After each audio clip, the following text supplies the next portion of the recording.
তুই আমাকে জিনিস না দিকে আমি স্বর্গ রাজ্যে স্বর্গ দিক থেকে আমার শক্তি তুই ধারণা জানিস না দিকে কে বলল স্বর্গ রাজ্যের স্বর্গ দিক দিকে সামান্য টিকটিকি হয়ে জটাসুরের সম্মুখে দাঁড়িয়ে জটাসুরীকে ভয় দেখানো হচ্ছে।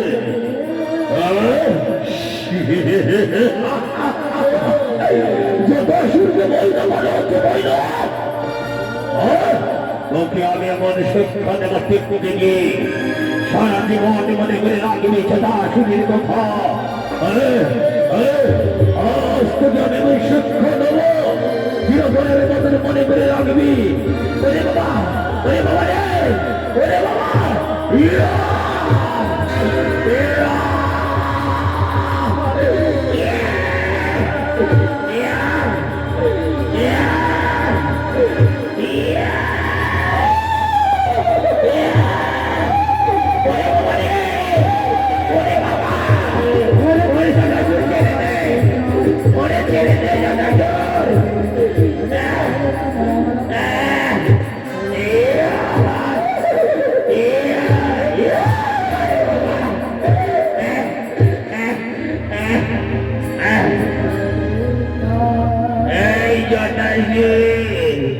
আমাকে তুই